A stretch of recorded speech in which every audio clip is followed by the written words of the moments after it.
What is the temperature out there? I believe we reached a tipping point in regards to masculinity and manhood. Men are tired of being just providers and protectors. We desire a life more fulfilling. And then also, I believe society is kind of disregarding the men, meaning how we feel and our roles in life. I have to tell you, I wrote my first children's book and I had the protagonist be a little boy, and I had this conversation. I was on The View and I said, listen, as an empowered woman, I benefited from society saying, let's lift up girls. Do you feel like Black women or Black men have it harder in the corporate world?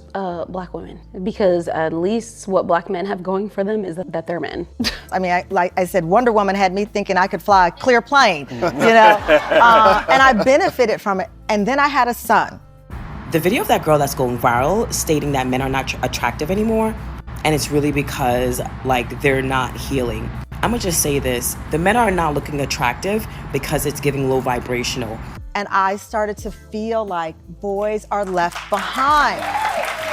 And it was tough for me to say it because I had some friends who identify themselves as feminists say, wait a minute, the world has put us down so long. And I said, but we can't leave them behind to lift us up. Men are not attractive anymore, and I'm not even talking about looks. It's the fact that so many of them are not healed. And that was a tough, I had some hard conversations with people, because when you say boys are being left behind or men aren't being supported emotional, some people still believe, well, men have benefited.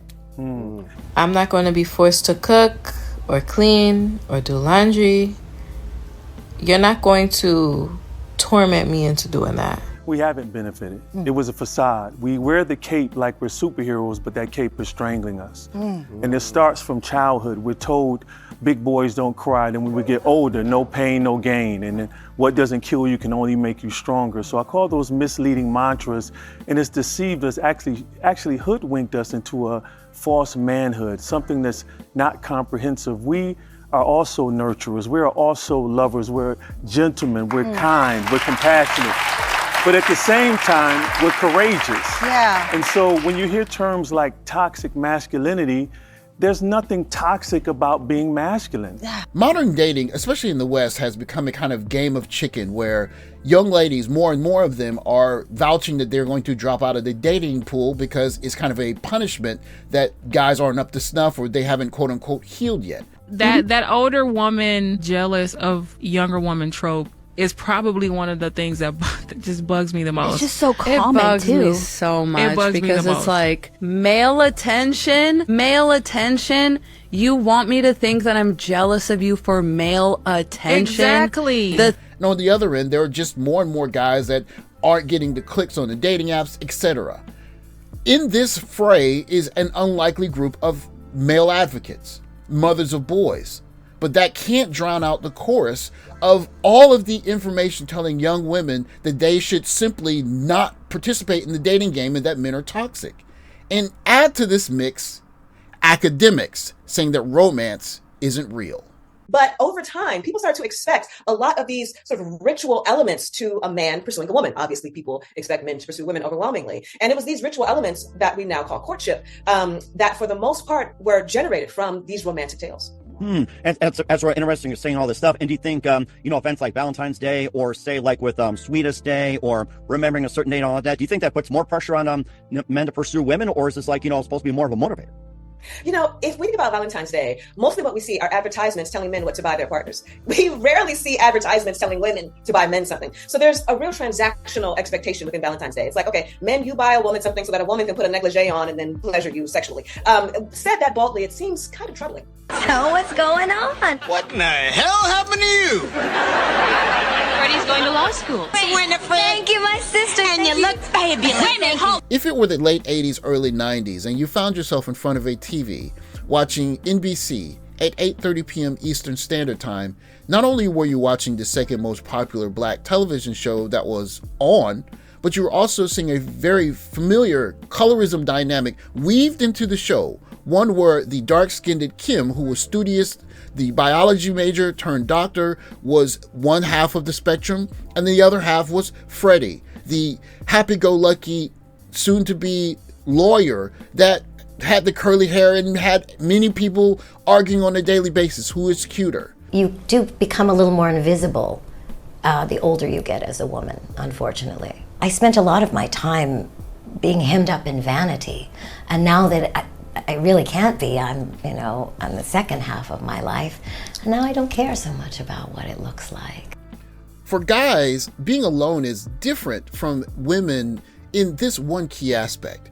As young men, if we don't have the things that women are looking for, we're going to be alone regardless. So most guys go through very long periods of just not really being noticed. But what happens when you're a young woman and you go from being noticed and people talking about how beautiful you are to dealing with the second half of your life, as you're seeing here with the bubbly actress Cree Summers? She had the beginning of her life where she was the star of the party, and now she's coming to grips with what the rest of her life is going to look like being alone and not having those powers that she used to. But it's hard in this town. This is not a place where I have the opportunity. I don't get asked out on a lot of dates. I never get asked out on dates. I don't know if it's being 55 in Los Angeles or if it's just a strange town, What does that feel like? It's a weird, counterintuitive feeling because I actually feel more beautiful now than I have ever felt before. I feel like I've come into my face. I've come into my body. I've really come into my sense of style. So it's weird to not be seen as much. You know what's interesting about this? Cree Summers is not the only one. The romance you talked about depicted with Sir Lancelot, then it later colonized into the slavery trade as well too, and of course incorporating America and everything else. And at one point, do you think it's gotten to where it's like romance, courtship, partnership, marriage, and getting down to what's called situationships? What point do you think it's come down to it? Oh, yeah. Well, for people who don't know, a situationship is a commitment-free and absolutely confusing sexual entanglement you may be having with a person. So that perhaps you're having sex, perhaps you are seeing one another semi-regularly, but you don't know if you're in a relationship at all. That's a situationship, and those are on the rise. Of course, situationships are on the rise, Dr. Sabrina Springs, because people like you want to end nuclear marriage. You don't care for it, right? And of course, there's situationships now. What did we think was going to happen? The casual sex, because I hear that you didn't want to have it anymore. But what about it that you realized just did not align with you? I truly believe the spiritual aspect of it, carrying whatever that person is. I don't want to carry anybody's baggage, and I've done it in friendships. And I'm not even having sex with my friends. You know the science behind it, the endorphins that go off when you have your orgasm, and all the things that are connecting me to this person. I don't want to be connected to another man that is not my husband. As a Gen Xer who is a bit older and can see social media for what it is, there's a large number of young ladies that are kind of lashing out at not getting the guy that they wanted to commit to be with them, and a bit of older ladies who have lived that fast and fun lifestyle, and they've had the situationships and they're finding out that it's not for them.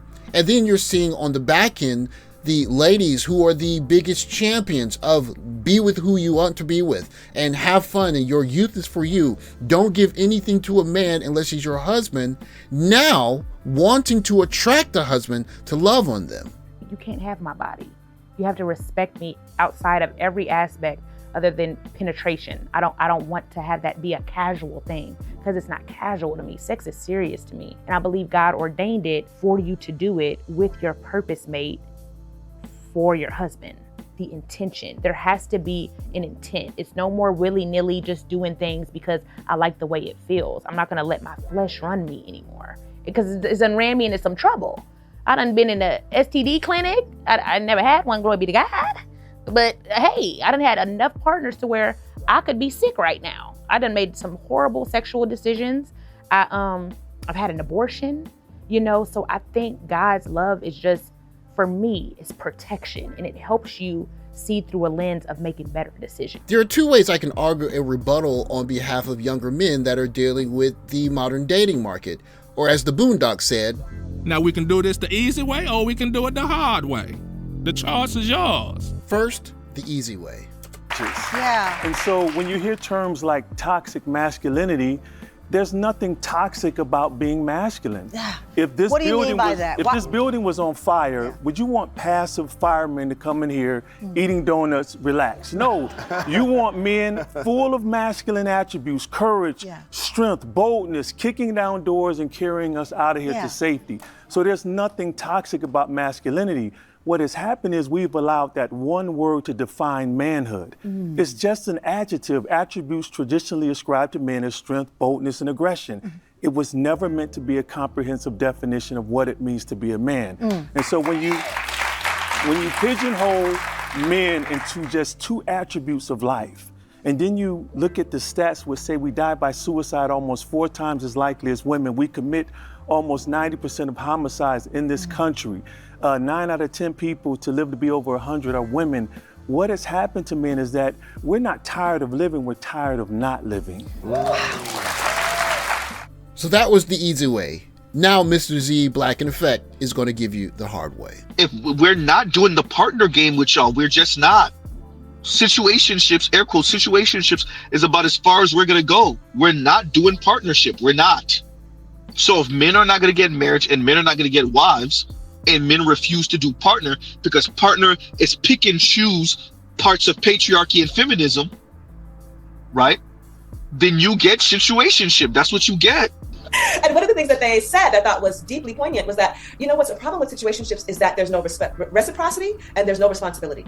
So unlike a traditional relationship in which each partner is supposed to know their role and they're supposed to be telling one another about their feelings, in a situationship, typically people are hiding their feelings because they don't want to get hurt. You're saying in a traditional relationship, everybody knows their role. Yes, that's something y'all are trying to get rid of. Dr. Sabrina Springs, you forgot? So if everybody gonna be freestyling, then y'all gotta eat what that means. Do you think that there's something that's like inherently man and woman with this conversation? Tell me about it. A little bit. Tell me. I mean, I feel like I'm very in my feminine. I always feel very in my feminine until I get with a particular partner, and then I feel very masculine. And unconsciously, I go to taking care of everything. I drive a muscle car. I love motorcycles. I have a lot of things that would be, I guess, termed masculine, you know. I've always been that way. But I do feel in that really silly, masculine, feminine way, I've always desired a partner to let me be softer. I want to fall into that softness because I think my go-to is to take care of everything. You know, even now, I find myself as a single parent. Yes. Again, I'm the mama and the daddy. I don't want to do both. But what about a partnership that didn't embrace your big and your motorcycles? Yeah, I need that. I need them to, because sometimes I'm going to have a big, I just can't help it. So then you'd have to be okay with it. when I'm bulging, you'd have to be all right. Along with Cree Summers, we are all entering 2025's Summer of Love, if you will. Sorry for the pun. We have to ask, is the reason why more and more guys not participating in the dating scene because they aren't emotionally healthy, that they haven't matured enough, that guys aren't amounting to what young ladies want in the dating arena? Or is it more complex than that? Is it that guys are simply not seeing what they want in the dating market, and they're seeing a lot of young ladies that are not exhibiting the kind of soft tendencies and traits that they maybe saw in their mothers or their grandmothers? It could be a combination of all of these things. But one thing is for sure, a lot of the messaging online, especially for young ladies, is essentially telling them, do whatever you want from the time you're 17, 18, 20 until the time you're 40, and then you look for a guy at 40 and say, here I am, accept me as I am, which is great if young ladies enjoy that. But you have to ask the question, is that what guys want? In this summer of love, if you will, it looks like more and more guys are simply saying, if I can enjoy the young, beautiful you together and we go through some ups and downs of life together, then what are we going to do from 40 on when you're remembering all of the good times you had with guys that weren't me? It's a question that needs to be answered, because if you look on social media, it seems to be multiplying, and a larger and larger number of young ladies are simply looking at what they're seeing and they're not responding well to it. One thing we know for sure, it may be the summer of love, and these young ladies want a summer of love, but will the guy that they can actually love properly be there? Because it's starting to look like those guys are getting passports. Thanks for watching. Like, subscribe, comment below. Catch you next video. Take care, guys.